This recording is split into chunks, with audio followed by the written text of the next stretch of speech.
खंडेराजुरी येथे राजे उमाजी नाईक यांची पुण्यतिथी अत्यंत उत्साहात आणि भावनिक वातावरणात साजरी करण्यात आली। या कार्यक्रमास परिसरातील ग्रामस्थ, नागरिक व कार्यकर्त्यांची मोठ्या संख्येने उपस्थिती लाभली होती। राजे उमाजी नाईक यांच्या कार्याचा आणि त्यांच्या समाजहितासाठीच्या योगदानाचा यावेळी उपस्थित मान्यवरांनी गौरव केला।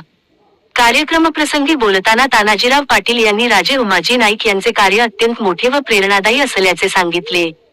काही व्यक्ती केवळ जनतेचे हित डोळ्यासमोर ठेवून काम करतात आणि राजे उमाजी नाईक हे त्याचे उत्तम उदाहरण असल्याचे त्यांनी नमूद केले।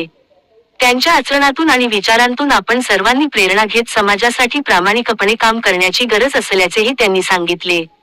याचवेळी एरंडोली जिल्हा परिषद गटातून भारतीय जनता पार्टीकडून निवडणूक लढवत असलेल्या जयश्रीताई तानाजीराव पाटील यांनी उपस्थितांना संबोधित केले।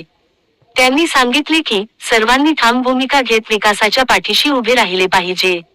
विकासाच्या मुद्द्यावर सकारात्मक आणि लोकहिताचे राजकारण करणाऱ्यांना जिल्हा परिषदेत संधी देणे गरजेचे असून जनतेने विकासाला प्राधान्य देत योग्य निर्णय घ्यावा, असे आवाहन त्यांनी केले। तसेच एरंडोली पंचायत समिती गणाच्या उमेदवार मनीषा रामगोंडा पाटील या देखील ही निवडणूक लढवत असून विकासाभिमुख विचारधारेतून त्या जनतेसमोर जात असल्याचे यावेळी सांगण्यात आले। या कार्यक्रमानंतर खंडेराजुरी गावात विविध ठिकाणी भेटी देत प्रचार करण्यात आला। या प्रचार दौऱ्याला नागरिक व मतदारांचा उत्स्फूर्त प्रतिसाद मिळाला। ठिकठिकाणी ग्रामस्थांनी उमेदवारांशी संवाद साधत आपली मते व्यक्त केली। एकूणच या पुण्यतिथी कार्यक्रमासह प्रचार दौऱ्यामुळे परिसरात उत्साहाचे वातावरण निर्माण झाले होते।